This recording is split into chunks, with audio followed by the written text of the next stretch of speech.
আপনারা sustainable BPL যদি করতে চান, দয়া করে এই যে সামিত প্যাটেল, রবি পোপারা যারা আসে আসলে ফিক্সিং করার জন্য, এই টাইপের প্লেয়ার আইনেন না। প্রয়োজনে অখ্যাত জিম্বাবুয়ান প্লেয়ার দেখালাম, কেনিয়ার প্লেয়ার দেখালাম, নামিবিয়ার বিদেশি নিয়ে আসেন, অসুবিধা নাই। কিন্তু 40 বছর হয়ে গেছে, নানান রকম অভিযোগে অভিযুক্ত, এরকম বিদেশি আইনেন না। প্রয়োজনে বিদেশি আপনি 3টা করে দেন 4টার জায়গায়, কোনো অসুবিধা নাই।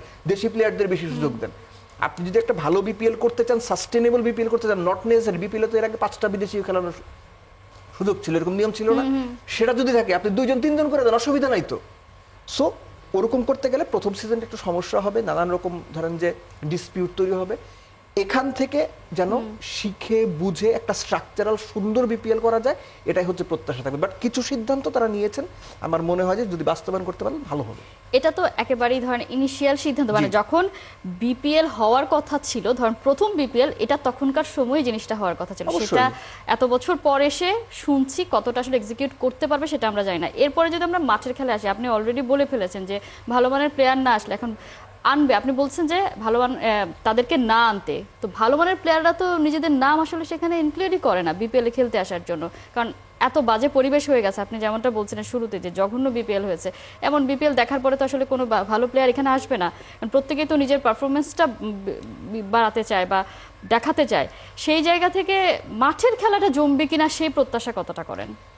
দেখেন, মাঠের খেলাটা জমজমাট ডিপেন্ড করে হচ্ছে গেমের উপরে। লেটস সে ধরেন বাংলাদেশের কোন একজন ইয়াং প্লেয়ার প্রথম ম্যাচেই 60 বলে 100 করে ফেললো, একজন হ্যাট্রিক সহ 5 উইকেট পেল, আমি যা হাইপোথেটিক্যালি বলতেছি, বিপিএল জমে যাবে।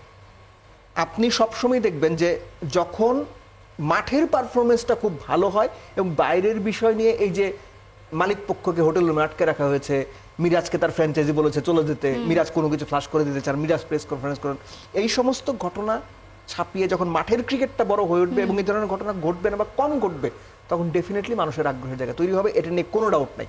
কারণ মাঠের ক্রিকেটটা যদি ভালো হয় তখন অনেক আলোচনা।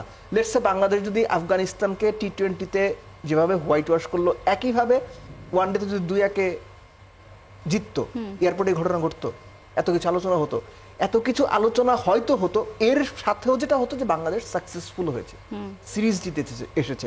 বিপিএলটাও same.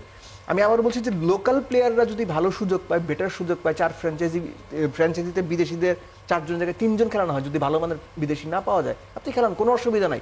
We all need to support this, কারণ বাংলাদেশ ক্রিকেটের জন্য বিপিএলটা একটা সাস্টেনেবল বিপিএল খুব ইম্পর্টেন্ট। লাস্ট ইয়ার এই বিপিএলটাকে একদম মনে করেন যে পায়ে পিষে দেওয়া হয়েছে। এটার যে দুর্নাম হয়েছে লাস্ট বিপিএল এ, তার আগের 10 আসরে বোধহয় এরকম দুর্নাম হয় নাই। ওখান থেকে বের করার জন্য একটু সময় দিতে হবে।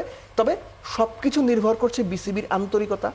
যারা এই কাজটা করবেন, খুব ভালো হয়েছে যে বুলবুল ভাই নিজে এটা দায়িত্বে রয়েছেন, এটা আমার কাছে খুব মানে ভালো মনে হয়েছে যে উনি স্ট্রিক্টলি বুঝতে পেরেছেন এই কাজটা করাটা এখন খুব ইম্পর্টেন্ট এবং এর তার হাতে ছাড়া যাবে না, আমি দায়িত্ব নিয়ে করব।